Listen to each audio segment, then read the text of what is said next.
Hello everybody, here today talk about urban shaman, what it is to be an urban shaman, or be a shaman inside of the city. Most people take it for granted that shamans aren't born everywhere, and they're born everywhere across the globe. They're born in the ghettos, they're born in the mountains, they're born in fields. They're born in Harlem, Detroit, they're born in Albuquerque, New Mexico. They're born in Compton, California. There's shamans spread throughout the globe. Now, they grew up on whatever it is they are. So you got to understand, even what you've been programmed to think, or what you think a shaman is what you've seen on TV through all the different shows of National Geographic, that the shaman is this little guy in a little hut on the far side of the village that is, doing his healing and taking care of all the people in his community. That's true, that's happening there, but also in the city you have people that, grew up on Led Zeppelin, Jimi Hendrix, Aretha Franklin, Smokey Robinson, and grew up in the cities. They grew up in elementary schools and went to junior high schools and went to high school and did all the normal stuff that you did, but they were still walking in a different world than you were walking in. They still were doing their thing. So you got to understand that a lot of people will say, well, shamans don't get on the internet. They're not on Facebook. They're not on any of these channels doing any kind of posting or doing anything of that. How dare you say you're a shaman, because shaman would never do this. But the truth is that once you let go of what you programmed, I think a shaman is, then the faster you will clear your own mind up. Because as a shaman, it's up to you to figure out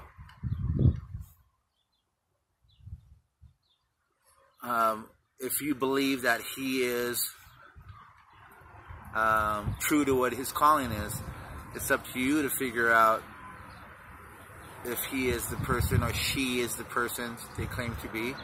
And it doesn't take long for any of us to figure out what the purpose of ultimate the goal of a shaman is.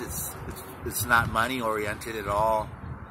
So it has nothing to do with any kind of sexual energy at all.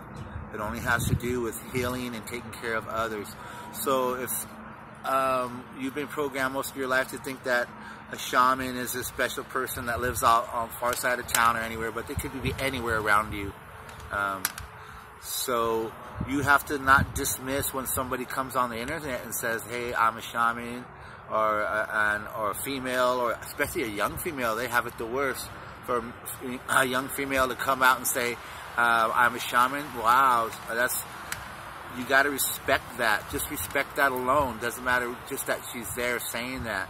So it's a lot easier for a man in his late 50s to say, hey, I'm a shaman, and it's respected. But for a female to say it, especially a younger female to say it, you got to respect and admire that, and not knock it, because you don't understand who they are or what they're doing, and your idea of what a shaman isn't lining up with what they are. It doesn't mean they're not one. And another thing, so anybody says like, well, a shaman would never be on the internet, and that's not true, because there are shaman light workers all over the internet talking to people now. And what you're thinking about is things that existed before there was an even internet. So you're making a judgment off of things that weren't even created. So if you're saying shaman wouldn't be on Facebook, of course, 20 years ago, there was no shaman on Facebook. There wasn't a Facebook.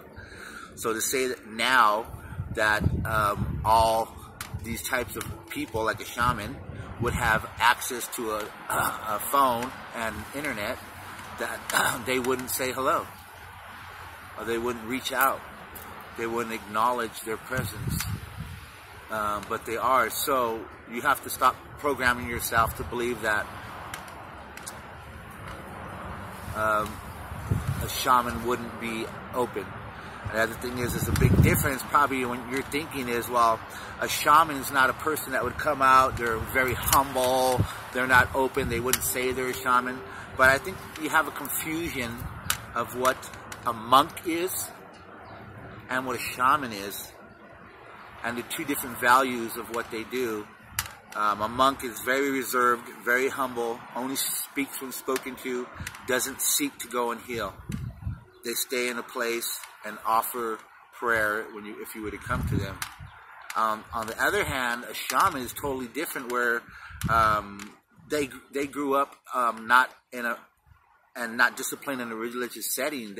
Their religious setting is their own setting that they've created for themselves. It is a religious setting. It is a very spiritual, grounded earth, tree, star, wind, fire, rain, spirituality, existence that they all seek. All shamans do. Great connection to the earth and the stars and spirits. But on the other hand, a shaman can be very temperamental. He's not going to sit there and meditate and pray as a monk would all day. That's different. So in your mind, a shaman is not a monk. Don't put that on him. A shaman, when doing work, he can allow different spirits and entities to enter his body, and while he's healing, doing his healing practices, many shamans often do this, and some of the spirits that will come into a shaman while he's doing a healing practice can be very temperamental, and you can anger them, and they can get nasty. So you got to realize that there's a big difference between the two aspects of a monk and shaman, and don't confuse the two. Like I said, a shaman can be temperamental, they can be outspoken, they can be very open to you, they go out in public, they're not afraid to be easily approached, where monks are, they're in a place where they're not a street approachable. Anyone in the street, you have to go to see them in a certain place only where they exist, in a temple, where you can pretty much find a shaman walking the streets of Compton, like I said. So no, there's a big difference in how you think a shaman should act and what a shaman really is. And an urban shaman even more, a shaman that grew up on hip hop and jazz, and they exist. They're out there. These shamans are out there, and you got to realize it's not what you program they think you are. They're not the guy in a grass hut. It could be a kid you knew in high school. It could be a kid that went to the high school that you played against, rival town. But in your community, within your town, there's a shaman, there's a medicine man, there's a healer. He's not a monk. He's not quiet, reserved, humble, never speaks. That's a monk. Shaman? Oh, they have to deal with a different world. They're not just sitting in their temple. They have to go out and do their work in public. They have to do their healing in public. They have to deal constantly with helping and healing people in public. That's a big difference. So in that, they are allowed to have a temperament of, no, I don't want to deal with you, you're not my calling, and walk away from you. And they're allowed to say, fuck. Say the word fuck. So it's different. Please don't put the label of a deep, deep, deep spiritual monk onto a shaman, because they're different. They're different types of entities. And don't confuse the two. So yes, you will get shaman on the internet. You will get shaman on Facebook. And like I said, they have a different temperament. They are very humble. They're very peaceful. They're very knowledgeable. But, I'm not saying that you can not piss them off, but you probably could piss them off. I don't think they would do anything other than just not deal with you probably ever again. Yeah, that's probably what they would do. But then some shamans would next day to let you see them again. You never know how it is. Everybody's different. Everybody has their own temperament. Everybody has their own way of dealing with people that are problematic as far as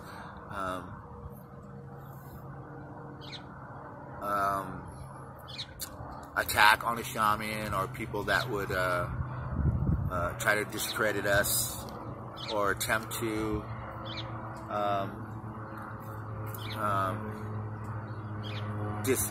give disinformation about what we are. So again, this video is again about urban shaman, and there's a big difference that yes, we do exist. Shamans do grow up in the city, in the ghettos. They grew up everywhere, all over the earth, and they don't live in grass huts, but you know, they will, when you meet one and if you ever go to his residence, it will definitely be different than you've ever been to. You know, he won't have couches or furniture. Most likely he'll be sleeping on pillows on the floor. But he'll live in an apartment, right? He'll have a stereo, and he'll have a nice phone, and he'll have a he'll eat a lot of good vegan type food, and he won't eat very much meat if he eats any meat at all. She eats any meat at all. Once again, hey, have respect for the young people that are calling themselves shamans, please. It's very difficult to be young and then go ahead and say at that age, I'm taking this title of shaman, you know. Please don't be harsh to those people. Please have respect for them. Once again, this is Albie from the Buddhist temple here in Atlanta, California, on the urban shaman. There's a big difference. A monk over here and the temperamental shamans over there. You know, they got to deal with the public, so sometimes they get a little frustrated, and you got to see they're human beings, and having to deal with human beings, they are human beings too. Okay, one love.